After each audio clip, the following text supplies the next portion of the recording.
রাতে এক প্রকার আবেগের বশবর্তী হয়েই তাসটিফের সাথে ঘনিষ্ঠ হয়ে গেল মায়া। গা পোড়ানো জ্বরে তখন অর্ধজ্ঞানে ছিল তাসটিফ। বাইরে বইছিলাম উথাল পাতাল কালবৈশাখী ঝড়। গভীর রাতে সেই ঝড় বৃষ্টির মাঝে এক অনাকাঙ্ক্ষিত মিলন ছুঁড়ে হারিয়ে গেছিল দুটি সত্তা। আবেগঘনে সেই চূড়ান্ত সুখের মুহূর্ত পরক্ষণে চুরমার হয়ে গেছিল তাসটিফের আদৌ জ্ঞানে আওড়ানো ভাঙা ভাঙা বলিতে, আমি এই সম্পর্ক থেকে মুক্তি চাই। ব্যাস একটা বাক্য, আদস্বরে উচ্চারিত হওয়া এই একটা বাক্য ভেঙে চুরমার করে দিল মায়ের কোমল হৃদয়। কিন্তু ততক্ষণে সবকিছু হাতের বাইরে চলে গেছে। অত্যাধিক আবেগের বশে মায়া নিজে সর্বস্ব হারিয়ে বসেছে স্বামী নামক মানুষটার কাছে। নিজেকে সম্পূর্ণরূপে সঁপে দিয়ে আজ নিঃস্ব সে। এখন বুক জুড়ে বইছে কেবল হাহাকার আর চোখের কোণে অবাধ বর্ষণ। মেজর তাসটিফ আহমেদ, শহরের বিশিষ্ট ব্যবসায়িক তামিম আহমেদের একমাত্র ছেলে। ভালোবেসে ধোঁকা পেয়ে নারী জাতির প্রতি চরম বিদ্বেষ সৃষ্টি হয়েছে তার মনে। বাকি জীবন সম্পূর্ণ একা কাটানোর সিদ্ধান্তে অনড় ছিল তাসটিফ। অথচ তার সিদ্ধান্তকে এক চুটকিতে ধূলিসাৎ করে দিয়েছিল তার মা। সদ্য মন ভাঙা ছেলেকে স্বাভাবিক জীবনে ফেরাতে জোরপূর্বক মায়ের সাথে জুড়ে দিয়েছিল তার জীবন। যদিও বিয়েটা তাসটিফ মেনে নেয়নি, শহরের আধুনিক রীতিনীতিতে বেড়ে ওঠা ছেলে সে। তার উপর সেনাবাহিনীর একজন হাই র্যাঙ্কের অফিসার। সেখানে মায়া নিতান্ত গ্রামের একটা এতিম মেয়ে। এমন একটা মেয়েকে কি নিজের পাশে কল্পনা করা যায়?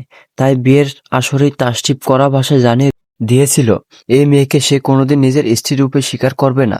এর পরপরই সে চলে গিয়েছিল বাড়ি ছেড়ে নিজ গন্তব্যে। নিজের সদ্য বিয়ে করা বউয়ের মুখটা পর্যন্ত দেখেনি সেদিন। এরপর গুনে গুনে কেটে গেছে 6টা মাস। স্বামীর স্বীকৃতিবিহীন আগাছার মতো শ্বশুর বাড়িতে পড়ে আছে মায়া। যদিও শ্বশুরবাড়ির সকলেই তাকে পরিবারের সদস্যের জায়গায় বসিয়ে দিয়েছে, শুধু ঠাঁই মেলেনি নিজের স্বামীর জীবনে। সে অনাকাঙ্ক্ষিত বিয়ে 6 মাস কেটে যাওয়ার পরও যখন তাসটিফ বাড়ি ফিরছিল না, তখন মিথ্যে অসুস্থতার বাহানা দিয়ে ছেলেকে টেনে এনেছেন সালায়া বেগম। এতে অন্তত কিছুটা সময় তো মায়ের সাথে কাটাক। হতে পারে এই অল্প সময়ে ছেলের মন বদলে গেল। তবে লাভের লাভ কিছুই হলো না, বরং মায়ের মিথ্যে ধরা পড়ায় রেগে আবারও ক্যান্টনমেন্টে ফিরতে চেয়েছিল তাসটিফ। তবে সেই মুহূর্তে বাঁধিয়ে বসলো গা কাঁপিয়ে ঝড়। এই ঝড়টাই যেন তার জীবনে আকস্মিক পরিবর্তন নিয়ে এলো। স্বামীর শত অবহেলার পরও নিজের দায়িত্ব এড়িয়ে যেতে পারেনি মায়া। অসুস্থ স্বামীকে সেবা করার দরুন আজ রাতটা থেকে গেছে তাসটিফের ঘরে। অত্যাধিক জ্বরে কাতর স্বামীর সেবা যত্নে কাটিয়ে দিয়েছে রাতের অর্ধপ্রহর। জ্বর তখন তাসটিফের মাথায় চড়ে গেছে। সে জ্বরের রেশ ধরেই ঘরের বশবর্তী হয়ে মায়াকে কাছে টেনে নিল সে। শুরুতে মায়ের সম্পত্তি না দিলেও তাসটিফের ব্যাকুলতা থমকে দিয়েছিল মায়ের শরীর। স্বামীর আহ্বান কোনোভাবে দুর্বল করে দিয়েছিল তার নারী সত্তা। সম্পর্কটা তাসটিফ মৌখিকভাবে না মানল, স্বামী স্ত্রী নামক অদৃশ্য এক সুতোর বন্ধনে বাঁধা পড়েছে দুজন। চাইলে কি আর সেই সুতোর বন্ধন ছিঁড়ে ফেলা যায়? সেই সম্পর্কের টানে মায়া সাড়া দিয়েছিল তাসটিফের ডাকে। সঁপে দিয়েছিল নিজেকে স্বামী নামক মানুষটার কাছে। নিজের সর্বস্ব খুইয়ে শেষ পর্যায়ে হুঁশ ফিরল মায়ার। তাসটিফ তাকে পছন্দ করে না, স্ত্রী হিসেবে কখনোই মেনে নেয়নি। এমনকি আজ পর্যন্ত মায়ের মুখের দিকে তাকিয়েও দেখেনি তাসটিফ। অজ্ঞানে কাছে টানলো, সজ্ঞানে তার চাওয়া এই সম্পর্ক থেকে মুক্তি। এমন একটা ঠুনকো সম্পর্কের জেরে নিজের সর্বস্ব কিভাবে সঁপে দিল মায়া? ভাবনাটা মাথায় আসতেই দু চোখ বেয়ে গলগলে অশ্রু ঝরে পড়ল মায়ার। স্বামীর মন জয় অপারগতা সাপের মতো দংশন করছে তার শরীর জুড়ে। মনটা চুরচুর করে ভেঙে যাচ্ছে একাধারে। মন ভাঙার সেই ব্যথা দেহের ব্যথার চেয়ে কয়েক গুণ বেশি কষ্টদায়ক। যে মানুষটা তাকে স্ত্রী হিসেবে মানে না, যার মুখ দেখতে ঘৃণাবোধ করে, তারই সাথে জ্বরের ঘোরে মিলিত হয়েছে, জানতে পারলে কেমন প্রতিক্রিয়া দেখাবে সে? যদি মায়াকে লোভী ভাবে, সুযোগ সন্ধানী বলে বসে, তখন মায়া কি করবে? কোন মুখে দাঁড়াবে এই মানুষটার সামনে? এক বুক শঙ্কা নিয়ে বিছানা ছাড়তে গিয়েও তাসটিফের বাহু বন্ধনে আটকা পড়ল মায়া। ঘাড় ঘুরিয়ে চাইল একবার মানুষটার দিকে। আদো আদো চোখে তাকিয়ে আছে তাসটিফ। ঠোঁট নামিয়ে কিছু একটা বিড়বিড় করছে সে। মনের কৌতূহল মেটাতে খানিকটা এগিয়ে গেল মায়া। তৎক্ষণাৎ কর্ণকুহরে আঘাত করলো তাসটিফের অনুচ্চস্বরে আওড়ানো কিছু বাক্য। I hate you Maya, cheat করা হয়েছে আমার সাথে। গোল্ড ডিগার তুমি, সম্পদের লোভে বিয়ে করেছো আমাকে, তাই না? এই জোর জবরদস্তি সম্পর্ক আমি মানি না। এরপর আরো কিছু বলল হয়তো, তবে পরের অংশটুকু আর কান পর্যন্ত পৌঁছালো না মায়ার। ভাঙাচোরা মনের শেষ অংশটুকু নিয়ে বিছানা ছাড়ল সে। ফ্লোরে পরে থাকা নিজের জামা কাপড়গুলো কুড়িয়ে নিল হাতে। কোনো মতে সেগুলো গায়ে জড়ে চলে গেল টেবিলের কাছে। কলমের আশ্রে কিছু একটা লিখে কাগজটা 4টে ভাঁজে ভাঁজ করে তাসটিফের বালিশের পাশে রাখলো। ঘোলাটে চোখে একবার ঘুমন্ত মানুষটার দিকে তাকিয়ে বেরিয়ে গেল ঘর থেকে। এলোমেলো কদম জোড়া থামলো খোলা আকাশের নিচে। বাইরে তখনও ঝুম বৃষ্টি হচ্ছে। বৃষ্টির তীব্রতায় 10 হাত দূরের কিছু দেখাও দুষ্কর। সেই তুমুল বর্ষণে বুক চিরে রাস্তার মাঝে হাঁটু গেড়ে বসে পড়ল মায়া।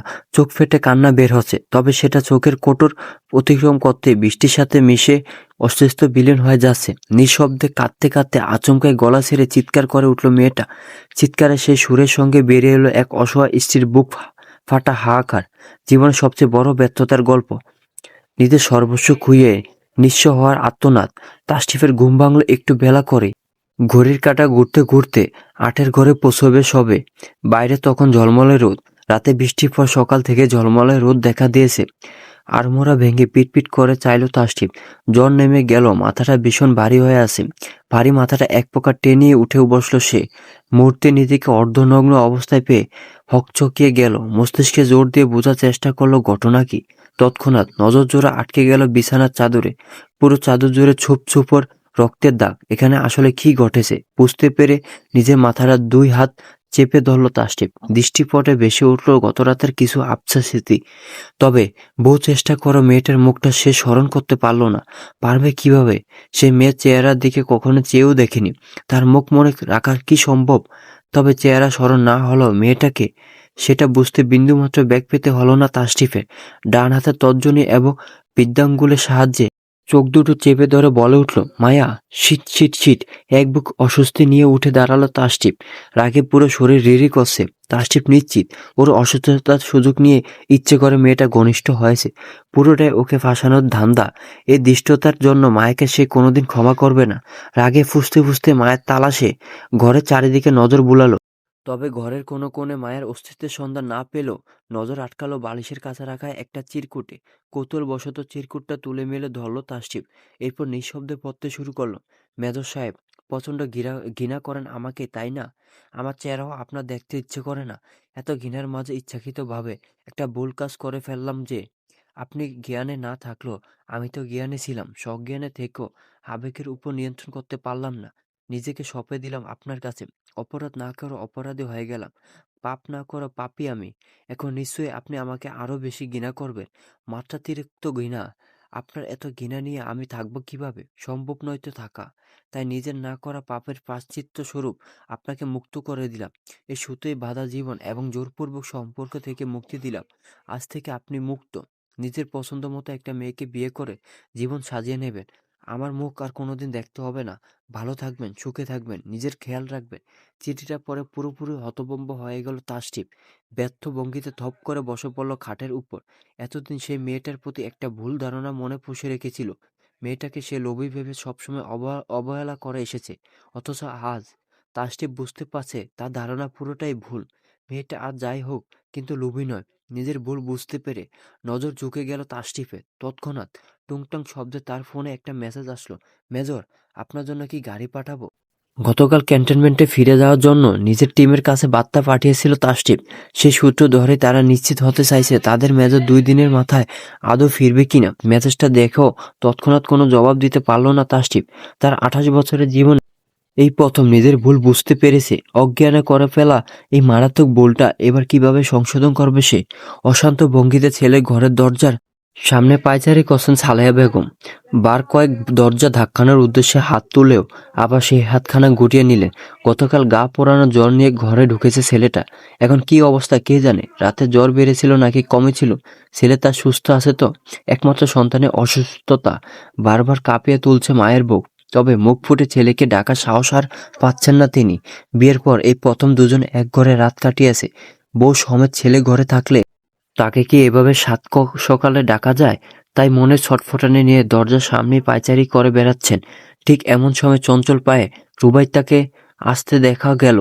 কাঁধে দুপাশে বেনি ঝুলিয়ে চঞ্চল পায়ে হেঁটে আসছে এদিকে। বারান্দার শেষ প্রান্তে সালেহা বেগমকে দেখে দূর থেকে হাঁকছালো রুবাইয়া। এখানে কি করো বড়মা? আচমকা ডাকে খানিকটা হকচকিয়ে গেলেন তিনি।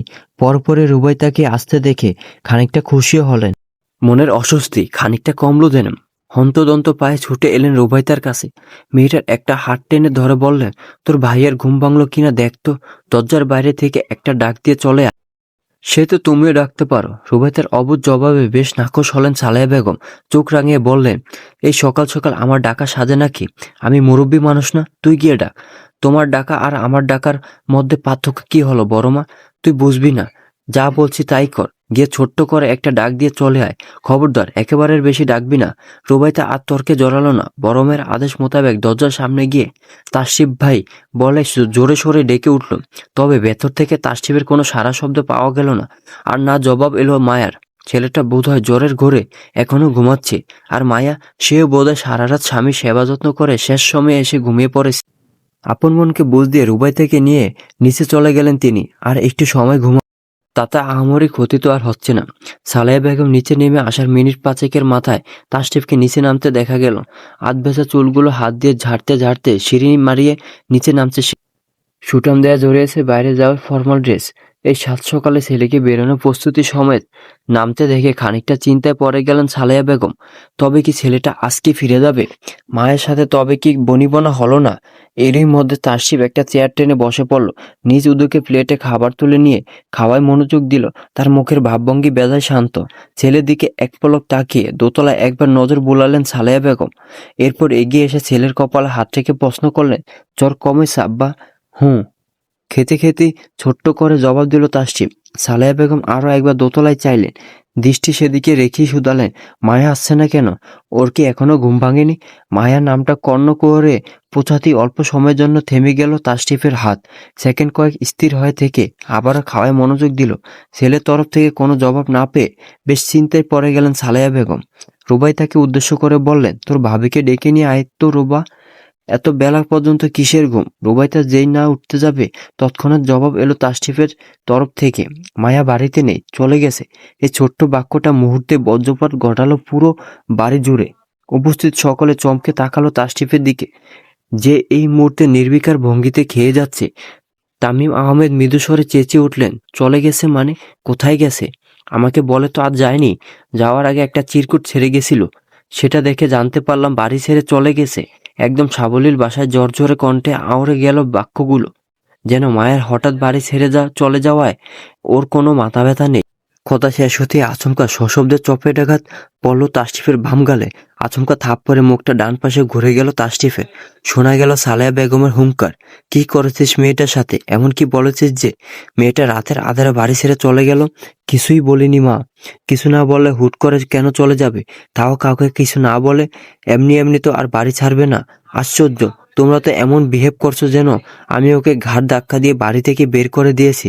আমি তো সারা রাত নিজের জ্ঞানই ছিলাম না। আমার অজ্ঞানতার সুযোগ নিয়ে রাতের আধারে একটা চিরকুট ফেলে রেখে চলে গেছে। ভালোই হয়েছে। এই জোরপূর্বক সম্পর্কের বোঝা বয়ে বেড়ানোর চেয়ে নিজের আজাদিকে বেছে নিয়েছে মেয়েটা। বুদ্ধিমতীর পরিচয় দিয়েছে। ছেলের কথা শেষ হতেই ধপ করে পাশের চেয়ারে বসে পড়লেন সালেহা বেগম। দু চোখ বেয়ে গলগলিয়ে ঝরতে শুরু করলো ব্যর্থতার অশ্রু। অপরাধবোধ মুছড়ে উঠল বুকের ভিতর। নিজেদের স্বার্থে মেয়েটাকে ব্যবহার করেছেন তারা।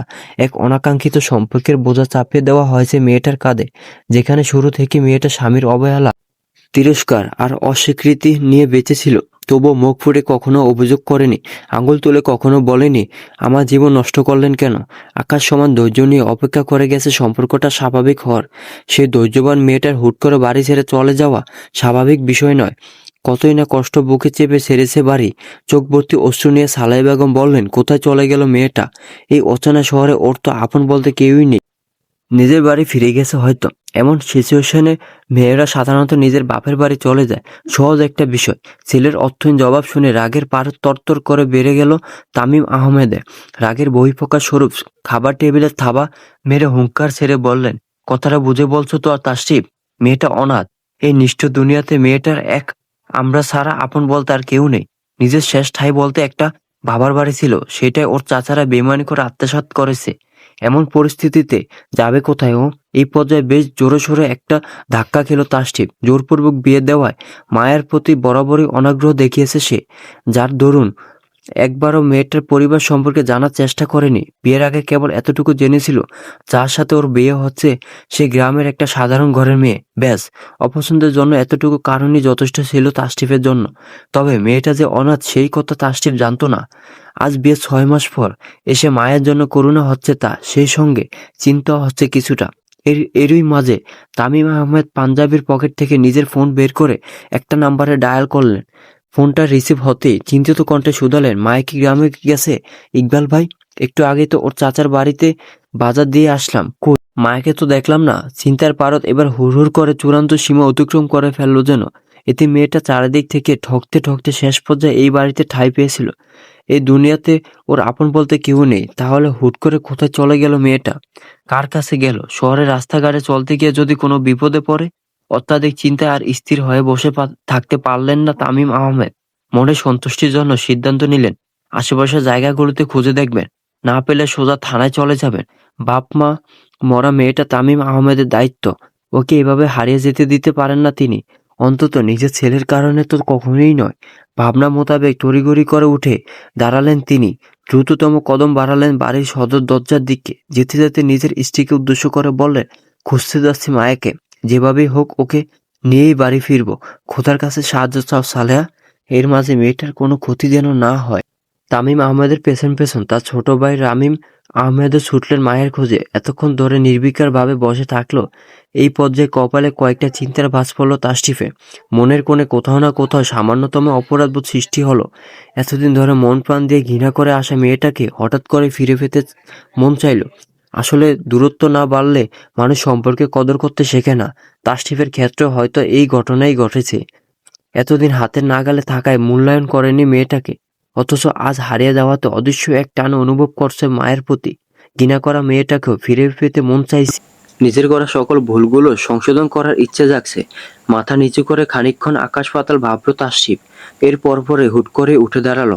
আগে পিছে না তাকিয়ে হনন করে বেরিয়ে গেল বাড়ি থেকে। সকালের খাবার খেয়ে মাত্রই নিজেদের বইপত্র গোছাতে শুরু করেছিল নিকিতা আর রুমি। ঠিক সেই মুহূর্তে গার্লস হোস্টেলের আয়া এসে জানালো ওদের দুজনের খোঁজে কেউ একজন এসেছে। অনাকাঙ্ক্ষিত অতিথির দর্শনে হাতের কাজ ফেলে রেখে ছুটল দুই বান্ধবী। গেট পেরিয়ে বাইরে আসতেই বিস্ময়ে হা হয়ে গেল দুজনার মুখ। গেটের বাইরে ঠায় দাঁড়িয়ে থাকা বিধ্বস্ত রমণীকে দেখে কথা হারিয়ে ফেলল দুজন। কণ্ঠ হতে ঢেলে ঢুলে বেরিয়ে এলো অবাক করা বাক্য, মায়া তুই, তোর এই অবস্থা কেন? প্রচণ্ড ঝড়ের পর আশপাশটা যেমন এলোমেলো অগোছালো হয়ে পড়ে, বর্তমানে মায়া ঠিক তেমনই বিধ্বস্ত অবস্থায় আছে। পরনে ভেজা জামাটা গায়ে শুকিয়ে গেছে দীর্ঘক্ষণ কান্নার ফলে। চোখ দুটো ফুলে কলা গাছ। রাতভর বৃষ্টিতে ভেজার দরুন উজ্জ্বল ফর্সা গায়ের চামড়া ফ্যাকাশে রং ধারণ করেছে। ঠোঁটের এক কোণে সামান্য কালচে দাগ। এই মুহূর্তে মেয়েটাকে মানসিক ভারসাম্যহীন পাগল ছাড়া আর কিছুই মনে হচ্ছে না। বান্ধবীর এমন করুণ হাল দেখে চোখ দুটো বড় হয়ে উঠল নিকিতার। পরিস্থিতি কিছুটা আন্দাজ করতে পেরে দৌড়ে এসে আগলে নিল মায়াকে। এই মুহূর্তে কোনো আলোচনায় না গিয়ে নিজের সাথে হোস্টেলের ভেতরে নিয়ে গেল। ভেজা জামাটা বদলে নিকিতারই একটা শুকনো জামা পরে নিল মায়া। পরিস্থিতি কিছুটা আয়ত্তে আসতেই এই পর্যায়ে মায়াকে চেপে ধরল নিকিতা। মুখোমুখি হয়ে বসে মায়ার হাত দুটো চেপে ধরে বলল, এবার বল কি হয়েছে? তুই হঠাৎ এখানে কেন? আমার থাকার জন্য একটা ব্যবস্থা করে দিতে পারবি নিকিতা? মাথা নিচু রেখে মিনমিন করে আবদারখানার করল মায়া। হঠাৎ মায়ের এমন অদ্ভুত আবদারে আশ্চর্য হয়ে গেল দুই বান্ধবী। নিকিতার পরিবর্তে রুমি প্রশ্ন করে উঠল, কেন? থাকার জায়গার কি প্রয়োজন? দুলাভাই কি তোকে বাড়ি থেকে বের করে দিয়েছে? না, আমি নিজেই বাড়ি ছেড়ে চলে এসেছি। কথাটা বজ্রপাতের মতো চমকে দিল নিকিতা আর রুমিকে। হুট করে একটা মানুষের বাড়ি ছেড়ে চলে আসা তো সহজ কথা নয়। নিশ্চয়ই খারাপ কিছু হয়েছে। তাছাড়া মায়ের অনাকাঙ্ক্ষিত সেই বিয়ের বিষয়ে দুই বান্ধবী খুব ভালো করেই জানে। মায়ার স্বামী যে ওকে শুরু থেকেই মেনে নেয়নি সেই বিষয়ে ওরা অবগত। তবে কি লোকটা মায়ের উপর কোনো রূপ শারীরিক বা মানসিক রূপ নির্যাতন করেছে? সেই কষ্ট সইতে না পেরে বাড়ি ছেড়েছে মেয়েটা। চিন্তিত নিকিতার নজর পড়ল মায়ের ঘাড়ে। ফর্সা চামড়া লম্বাটে কালচে দাগটা স্পষ্ট ফুটে উঠেছে। মায়ের ভেতর একগুচ্ছ চিন্তা নিয়ে নিকিতা প্রশ্ন করল, দুলাভাইকে তোকে মারধর করেছে মায়া? আচমকা এহেন প্রশ্নে চমকে উঠল মায়া। চকিতে মাথা তুলে তাকালো নিজের বান্ধবীর দিকে। মাথা ক্রমাগত ডানে বামে নেড়ে বলল, না না, উনি আমাকে মারধর করবেন কেন? উনি কখনো আমার গায়ে হাত তোলেননি। তাহলে এগুলো কি? তোর ঘাড়ে এই দাগ কিসের? ঠোঁটের কোণে রক্ত, এসবের কারণ কি মায়া? নিকিতার প্রশ্নগুলো এবার বেকায়দায় ফেলে দিল মায়াকে। অস্বস্তিতে হাঁসফাঁস করে উঠল ভেতরটা। রাতের সেই আবেগঘন মুহূর্ত স্মৃতির দুয়ারে আবারও কড়া নাড়ল। লজ্জায় নজর লুকাতে ব্যস্ত হয়ে পড়ল মায়া। আমতা আমতা করে জবাব দিল, ওই আসলে কাল বাক্যগুলো জড়িয়ে যাচ্ছে, কিভাবে উত্তর দেবে ভেবে পাচ্ছে না। ব্যক্তিগত মুহূর্তের কথা এভাবে কি সবার সামনে বলা যায়? মায়াকে আশ্বাস করে দেখে ঘটনা কিছুটা আন্দাজ করে নেয় নিকিতা। দুই নয়নের বিস্ফোরণ ঘটল নিকিতার। অবাকে চূড়ান্তে পৌঁছে গিয়ে বলল, দুলাভাই তোকে মেনে নিয়েছে মায়া, নিজে থেকে কাছে টেনে নিয়েছে। তাহলে তুই বাড়ি ছাড়লি কেন? ছলছলে চোখে একবার বান্ধবীর দিকে তাকালো মায়া। গলাটা বুঝে আসছে অজানা ব্যথায়। ধরা গলায় বলল, ভুলবশত কাছে টেনে নিয়েছিল কাল, কিন্তু পরক্ষণে আবার আমার জায়গা চোখে আঙ্গুল দিয়ে দেখিয়ে দিয়েছে। উনি আমাকে ঘৃণা করেন নাকি? এই সম্পর্ক থেকে মুক্তি চান উনি? মানেটা কি? ইচ্ছা হলো বিয়ে করে নিল, ইচ্ছে হলো বিয়ে মানবো না বলে বিয়ের দিন বউকে রেখে চলে গেল, এমন বউক করে ছুঁড়ে ফেলে দিল। উনি কি মানুষ? ওনার কোনো দোষ নেই নাকি? আচ্ছা, দোষ নেই, তাহলে বাড়ি ছেড়েছিস কেন? চল তোকে সেই ভালো মানুষের কাছে ফিরিয়ে দিয়ে আসি। বলতে বলতে মায়ের হাত টেনে ধরে উঠে দাঁড়ালো নিকিতা, যেন এই মুহূর্তে মায়াকে তার শ্বশুর বাড়ি পৌঁছে দিয়ে আসবে। তবে মায়া যেন জমে বরফ হয়ে আছে। যা কিছুই হয়ে যাক, সে তাসটিপের কাছে কোনো মতেই ফিরবে না। হাতে টান পড়ায় থেমে গেল নিকিতা। ঘাড় ঘুরিয়ে একবার চাইল মায়ের মুখের দিকে। নামের মতো মেয়েটার মুখে এক আকাশ সমান মায়া জড়ানো। একবার কেউ মেয়েটার মুখের দিকে চাইলে নিশ্চিত পাথরও মনও গলে যাবে। সেখানে ওই মেজরটার শুধু ব্যতিক্রম আচরণ করছে। নিকিতা ভেবে পায় না, এত লক্ষ্মী একটা মেয়েকে কেউ কিভাবে অপছন্দ করতে পারে। ভাবতে ভাবতে ফোঁস করে নিঃশ্বাস ছাড়ল নিকিতা। রাগ জেদ একপাশে ফেলে আবারও মায়ের মুখোমুখি হয়ে বসলো। ক্রন্দনরত মায়ের মুখের দিকে তাকিয়ে নিচু কণ্ঠে বলল, বাড়ি যে ছাড়লি, কিছু ভেবে ছেড়েছিস? না, কিছু ভাবিনি, শুধু এটুকু ভেবেছি, এই জোরপূর্বক সম্পর্কে ওনাকে আর বেঁধে রাখবো না। কারো ঘৃণা নিয়ে অগাছার মতো ওই বাড়িতে পরে থাকবো না। ওনাকে আজীবনের জন্য মুক্ত করে দিয়ে চলে এসেছি। তাহলে এখন কি করবি? আপাতত থাকার জন্য একটা জায়গা ঠিক করব। তোর কাছে কিছুদিন থাকতে দিবি নিকি? নিকিতা হতাশ হলো এবার। মুহূর্তে মায়াকে দেওয়ার মতো কোনো জবাব খুঁজে পেল না। পাশ থেকে রুমি হঠাৎ বলে উঠল, কিন্তু আমরা তো এখান থেকে চলে যাব মায়া, পরীক্ষা তো শেষ, হাতে লম্বা ছুটি আছে, রেজাল্ট আউট হওয়ার পর ভার্সিটিতে ভর্তি নিয়ে দৌড়াদৌড়ি, এতদিন তো আর হোস্টেলে থাকা সম্ভব নয়। তাছাড়া আমরা আজই সন্ধ্যায় রওনা হব, টিকিট কাটা হয়ে গেছে। মায়ের চেহারা এবার আমাবস্যার কালো আধার নামলো যেন। মেয়েটার এখানে পরিচিত বলতে এই দুই বান্ধবী ছাড়া আর কেউই নেই। ওরাও দিন শেষে মায়াকে একা করে দিয়ে চলে যাচ্ছে। এজন্যই হয়তো বলে, অভাগী যেদিকে যায় নদীও শুকিয়ে যায়। এবার মায়ের ঠাঁই হবে কোথায়? চিন্তিত মায়ের মুখের দিকে তাকিয়ে নিকিতা বলল, কি কি নিয়ে বের হয়েছিস বাড়ি থেকে? মানে টাকা পয়সা কিছু এনেছিস? মায়া ডানে বামে মাথা নাড়ল। নিকিতার হতাশ এবার চূড়ান্ত সীমা ছুঁয়ে নিল। হতাশ সুরে বলল, কোনো কাজ করেছিস? সেটা টাকা পয়সা হাতে নেই তোর? পরনের এক সেট জামাও সঙ্গে করে আনিসনি? সাবলেট ভাড়া থেকে থাকতে গেল 2 মাসের ভাড়া হাতে নিয়ে উঠতে হবে সেখানে, তার উপর তোর খাওয়া প্রয়োজনীয় জিনিসপত্র। মাত্র উচ্চ মাধ্যমিক পরীক্ষা দিলাম আর আমরা 3 জন, রেজাল্টও বের হয়নি। এই মুহূর্তে তুই কোনো চাকরিও পাবি না, তাহলে চলবি কিভাবে? এই ঢাকার বুকে বাঁচতে হলে টাকা চাই মায়া। সিকিউরিটির কথা না হয় বাদই দিলাম। একদমে কথাগুলো বলে থামলো নিকিতা।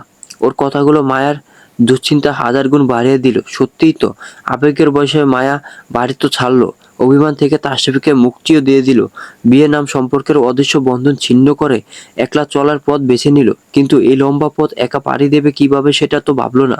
এই দুনিয়াতে ওর বাবা মা নেই, আত্মীয়স্বজন থেকেও নেই। এখন স্বামী নামক ছায়াটাও মাথার উপর থেকে সরে গেল। এই নিষ্ঠুর দুনিয়ায় মেয়েটা একা একা বাঁচবে কিভাবে? আশেপাশে ছড়িয়ে থাকা কালো হাতগুলো থেকে নিজেকে রক্ষা করবে কিভাবে? কারো সাহায্য ছাড়া নতুন করে জীবন শুরুই বা করবে কিভাবে?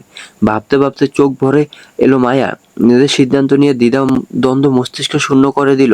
মায়ের চিন্তার মাঝে নিকিতা আবারও বলে উঠল, এখন ভেবেচিন্তে বল, কি করবি? ফিরে যাবি শ্বশুর বাড়ি? কখনো না, ওই বাড়িতে আর কোনোদিন ফিরবো না আমি। আর না মেজর সাহেবের জীবনে দ্বিতীয়বার অধিকার ফলাতে যাব।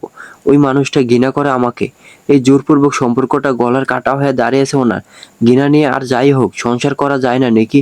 আজ আমার বাবা বেঁচে থাকলে কি আমাকে এত অবহেলা সহ্য করে থাকতে দিত ওখানে? কখনোই দিত না।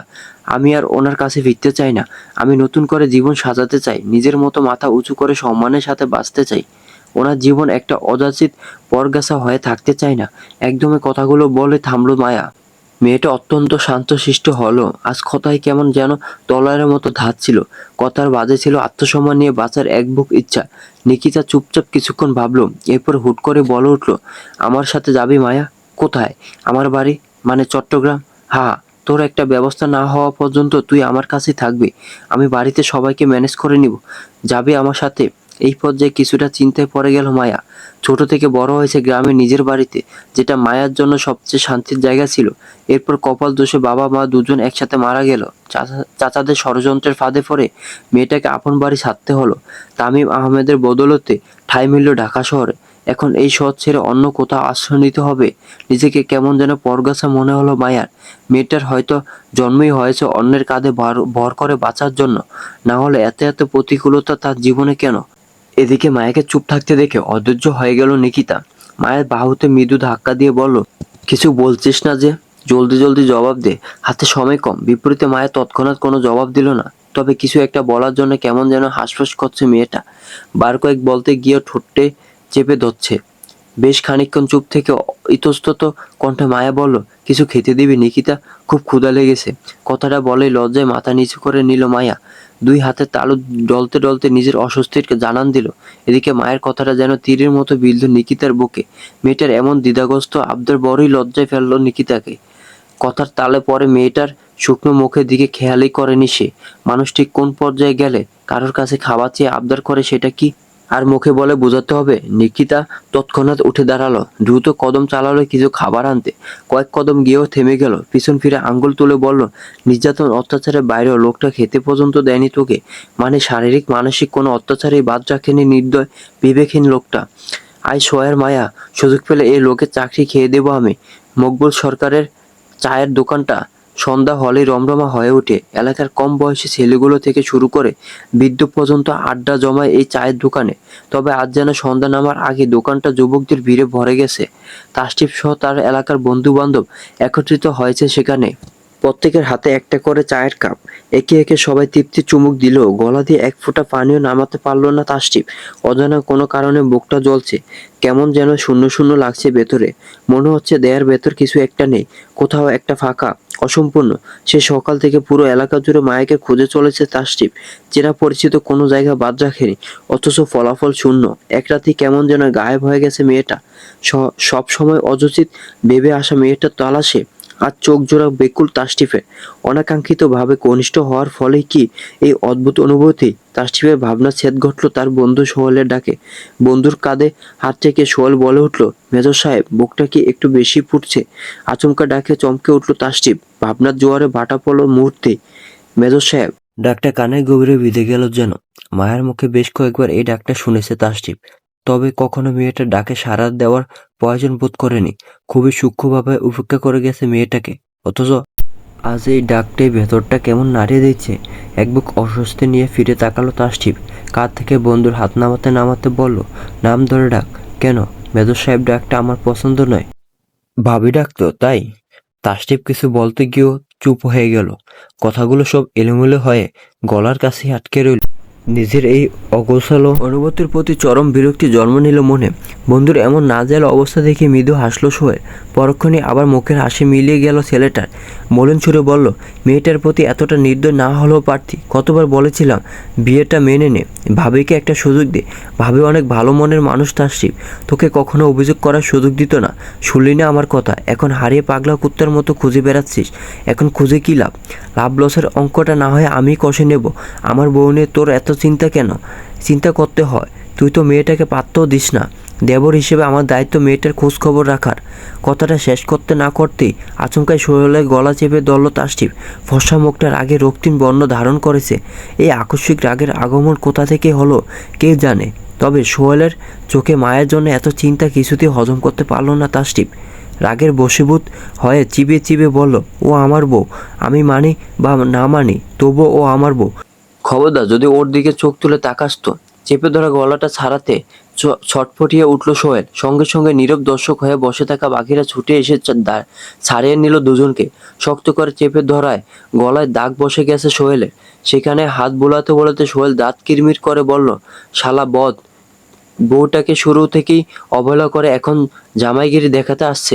নিচে তো বউটার দিকে কখনো ফিরেও তাকাসনি। জিজ্ঞেস করলে বলতে পারবি না মেয়েটা দেখতে কেমন? তাহলে এখন এত টান লাগে কেন? কারণ ও আমার বউ। উত্তর এই একটাই। সোহেল দাঁত খিঁচিয়ে আরো কিছু বলতে যাবে, ঠিক সেই মুহূর্তে ছুটতে ছুটতে হাজির হলো তাসটিফের ছোট চাচা ছেলে রোহান। কাছাকাছি এসে দুই হাঁটুতে হাত রেখে হাঁপাতে হাঁপাতে বলল, ভাবির কোনো খোঁজ পেলে ভাই? রোহানের প্রশ্নে তৎক্ষণাৎ কোনো জবাব দিল না তাসটিপ, বরং পাথরের মতো দুই পকেটে হাত গুজে ঠায় দাঁড়িয়ে রইল। তাসটিপের পরিবর্তে জবাব দিল সোহেল, পাগলা কুত্তার মতো খুঁজে বেড়াচ্ছি ভাবিকে, কিন্তু কোথাও পেলাম না। বাবা চাচ্চু খুঁজে পায়নি, এখন থানায় গেল মিসিং কেস করতে। কি জানি ভাবিকে আদৌ খুঁজে পাবে কি না। কেউ পথ বলে হারিয়ে গেলে তাকে খুঁজে পাওয়া যায়, কিন্তু কেউ নিজের ইচ্ছায় নিরুদ্দেশ হলে তাকে কি খুঁজে পাওয়া যায়? মলির মুখে কথাগুলো বলল রোহান। বয়সে মায়ের সমান হওয়ায় বন্ধুত্বপূর্ণ সম্পর্ক তৈরি হয়েছিল রোহানের সাথে। হঠাৎ করে মেয়েটার হারিয়ে যাওয়া কিছুতেই মেনে নিতে পারছে না সে। ঠিক এমন সময় শাহি করে একটা গাঢ় সবুজ রঙের জিপ গাড়ি এসে থামলো তাসটিপের পাশে। জিপটা থেকে সঙ্গে সঙ্গে নেমে এলো একজন আর্মি পোশাকধারী সৈনিক। তাসটিপের সামনে এসে স্যালুট করে সম্মান জানালো। চোখের সামনে ক্যান্টনমেন্টের জিপ গাড়ি দেখে চোয়াল জোড়া ঝুলে গেল সোহেলের। বিস্ময় ভরা কণ্ঠে বলল, তুই ফিরে যাবি তাসটিপ? হুঁ, কবে? আজ এবং এক্ষুনি। তাহলে ভাবি? সোহেলের কণ্ঠে চরম মাত্রায় অবাকের রেশ। তাসটিপ সঙ্গে সঙ্গে কোনো জবাব দিল না। কয়েক সেকেন্ড চুপ করে কিছু একটা ভাবলো। এরপর জিভে উঠে বসতে বসতে বলল, তাকেও খুঁজে বের করব। আমার অস্তিত্বে নাড়া দিয়ে পালিয়ে যাবে, সেটা তো আমি হতে দেব না। দূরত্ব যখন ঘুচিয়েছি তখন এর পরভোগও ওকে ভোগ করতে হবে। আমার ক্ষমতার হাত সম্পর্কে ওর কোনো আইডিয়া নেই। কথাটুকু শেষ করে একটানে জিপের দরজা আটকে দিল তাসটিপ। মুহূর্তে সাই করে ধুলো উড়িয়ে নজর সীমার বাইরে চলে গেল জিপ গাড়িটা। লোক সমাগমে পরিপূর্ণ স্টেশনের ভিড় ঠেলে মাইকে নিয়ে ট্রেনে উঠে পড়ল নিকিতা। সঙ্গে অবশ্য রুমিও আছে। বীরের বুক চিরে 3 বান্ধবী ট্রেনে উঠলেও মায়ের জন্য টিকিটের ব্যবস্থা করতে ব্যর্থ হলো মেয়েটা। আগে থেকে নিজের আর রুমির জন্য টিকিট কেটেছিল সে। মায়ের আগমন তো হলো হুট করেই। এখন শেষ সময়ে বাড়তি টিকিট ম্যানেজ করা অসম্ভব হয়ে গেছে। পুরো বগি জুড়ে সবগুলো সিট দখল করে নেওয়া মানুষগুলোকে একবার দেখে নিল মায়া। জীবনের মতো এই ট্রেনেও সে অবহেলিত। এই এত বড় বগিতে অসংখ্য মানুষের জায়গা হলো, জায়গা হচ্ছে না কেবল তার। এখানে সে একটা পরগাছা, বান্ধবীর ঘাড়ের উপর বোঝা। ভাবনাটা মাথায় আসতেই ঠোঁটের কোণে তাচ্ছিল্যের হাসি ফুটে উঠল মায়ার। হায়রে নিয়তি, জীবনে প্রতিটি পদে ধাক্কা খাওয়ায় কি তবে ওর শেষ পরিণতি? এদিকে চিন্তিত নিকিতের কপালে পড়েছে কয়েকটা চিন্তার ভাঁজ। লম্বা রাস্তার জার্নি, মেয়েটা তো আর পুরো পথ দাঁড়িয়ে থাকতে পারবে না। ভাবতে ভাবতে নিকিতার নজর আটকে গেল নিজের সিট থেকে 2 সিট পিছনে। সেখানে মুখোমুখি 2 পাশে 4টে সিট নিয়ে একটা ছেলে বসে আছে। এক পাশের পিঠ ঠেকিয়ে বসে সামনের সিটে পা উঠিয়ে রেখেছে। কানে হেডফোন গুঁজে চোখ দুটো বন্ধ করে আছে। নিকিতা মায়ের হাতটা ধরে হাতটা দিল সেদিকে। ছেলেটা কাছাকাছি গিয়ে মিহি কণ্ঠে ডাকলো, এক্সকিউজ মি। প্রথম ডাকটাই শুনলো যেন ছেলেটা। বন্ধ রাখা চোখের পাতা সঙ্গে সঙ্গে মেলে ধরল। চোখের সামনে অপরিচিত 2জন মেয়েকে দেখে কপালে কয়েকটা ভাঁজ পড়ল ছেলেটার। ইয়েস, আপনার পাশে আর সামনে 2টো সিটের লোক কোথায়? 4টে সিট আমি একাই বুক করেছি। Any problem? উত্তরটা যেন পছন্দ হলো নিকিতার। মনে মনে একগাল হেসে মুখটা দুঃখী দুঃখী বানিয়ে বলল, আসলে ভাইয়া, আমরা 3 বান্ধবী একসাথে চট্টগ্রাম যাব। 2টো সিট ম্যানেজ করতে পেরেছি, কিন্তু একটা সিট কিছুতেই ম্যানেজ করতে পারিনি। আপনি তো একলা একটা মানুষ, একা কি আর 4টে সিট লাগে? ওকে একটু একটা সিটে বসতে দিবেন, আমি এই এক সিটের ভাড়া আপনাকে দিয়ে দিব। একদমই নিজের বক্তব্য শেষ করলো নিকিতা। এরপর আশা ভরা চোখের চেয়ে রইল উত্তরের আশায়। তবে ছেলেটা সঙ্গে সঙ্গে কোনো জবাব দিল না। ইতস্তত চোখে একবার মায়ার দিকে তাকালো। মেয়েটা কেমন যেন হাঁসফাঁস করছে। যদিও অচেনা কারোর সাথে সিট শেয়ার করা সে পছন্দ করে না, এই জন্যই 4টে সিট একা নিয়ে পুরো পথ শান্তিতে পাড়ি দিতে চেয়েছিল। তবুও মায়ের শুকনো মুখটা দেখে সিদ্ধান্ত পরিবর্তন করে ফেলল। মৃদু হেসে বলল, শিওর, আপনি সামনের সিটে বসতে পারে। নিকিতা একগাল হেসে ছেলেটাকে কৃতজ্ঞতা জানালো। নিজের পাশ থেকে টাকা বের করতে ছেলেটা বাধা দিয়ে বলল, টাকা দিতে হবে না, ইটস ওকেই। নিকিতাও আর জোরাজোরি করলো না। একবার ভদ্রলোক যখন না করেছে, এটা টাকা বাঁচানোর মোক্ষম সুযোগ। সে তড়িঘড়ি করে মায়াকে জানালার পাশে বসিয়ে দিয়ে নিজের জায়গায় চলে গেল। কোনো প্রয়োজন হলে যেন ওকে ডাকে সেটাও বলে গেল। নিকিতা চলে যাওয়ার পর জানালার সাথে মাথা ঠেকে চুপচাপ বসে রইল মায়া। উদাসীন চোখ দুটো স্থির করলো বাইরে গাছপালাতে। মিনিটে ব্যবধানে ঝকঝক শব্দে ট্রেনটা ছুট লাগালো আপন গন্তব্যে। এলোমেলো বাতাসে লম্বা চুলগুলো উঠতে শুরু করলো অবলীলায়। খানিকক্ষণ সময় কেটে গেল পিনপতন নীরবতায়। সামনে বসা ব্যক্তি আর চোখে বার কয়েক চাইল মায়ার দিকে। বিষয়টা মায়া ধরতে পারল যেন। চোখ জোড়া চলতে থাকা গাছপালা ঘরবাড়ির দিকে রেখেই প্রশ্ন করলো, কিছু বলবেন? ছেলেটা ভরকে গেল যেন। তড়িঘড়ি করে হাতে একটা বই তুলে নিল। বইয়ের পাতা উল্টাতে উল্টাতে বলল, নাম কি আপনার? মায়া তৎক্ষণাৎ তাকালো সামনে বসা লোকটার দিকে। আচমকা নজর নিজের দিকে পড়ায় খানিকটা অস্বস্তিতে পড়ে গেল ছেলেটা। হয়তো সরাসরি নাম জিজ্ঞেস করা ঠিক হয়নি তার। সে কথা ঘুরিয়ে বলল, মানে আপনার সাথে সিট শেয়ার করলাম, এতটা পথ একসাথে পাড়ি দিব, একটু চেনা পরিচিত হওয়া দরকার। তাছাড়া আমি মায়া। ছেলেটার কথার মাঝেই জবাবখানা দিয়ে দিল মায়া। চোখ দুটো আবারও স্থির করেছে চলতে থাকা দূর দিগন্তে। এদিকে কথার মাঝে ব্যাঘাত ঘটায় চুপ হয়ে গেল ছেলেটা। খানিকক্ষণ চুপ থেকে বলল, মায়া, নাইস নেম। আমার নাম জিজ্ঞেস করবেন না? মায়া কোনো জবাব দিল না। উদাসীন চোখজোড়া তার তখনও বাইরে স্থির। মায়ের দিক থেকে কোনো আগ্রহ না দেখে ছেলেটা আগ বাড়িয়ে বলল, আমি Diyan Saudagar. Nice to meet you. এবারও মায়ের দিক থেকে কোনো জবাব এলো না। স্বচ্ছ নজরজোড়া চলতে থাকা প্রকৃতিতে আটকে রেখে জীবনের হিসাব মেলাতে ব্যস্ত সে। অপরদিকে তাসটিফের জিপ গাড়িটা থেমে আছে রাস্তার মাঝে। গাড়ি থেকে 5-6 হাত দূরে ঝকঝক করে ছুটে চলছে বিশাল বড় রেলগাড়ি। তাসটিফের উদ্দেশ্যে নজরজোড়া সেই রেলগাড়িতে স্থির। চোখের পলকে লম্বা বগিগুলো খানিকটা দূরে চলে যেতেই আচমকা বুকের ভেতর মুচড়ে উঠল তাসটিফের। অদৃশ্য কোনো শূন্যতায় হাঁসফাঁস করে উঠল বুক। মস্তিষ্ক জুড়ে ছড়িয়ে পড়ল একটাই বাক্য, মায়া, প্লিজ ফিরে এসো। কি আশ্চর্য, তাই না? কাছে থাকতে যার মর্ম সে বুঝলো না, অথচ আজ দূরে যাওয়ায় বুকটা বিরহ দন জ্বলছে।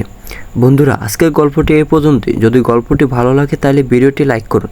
আর গল্প সম্পর্কে কোনো মতামত জানানোর থাকলে ভিডিওটিতে কমেন্ট করতে পারেন। আর এরকম আরও সুন্দর সুন্দর গল্প পাওয়ার জন্য আমার চ্যানেলটি সাবস্ক্রাইব করে বেল আইকনটি বাজিয়ে রাখুন। ধন্যবাদ।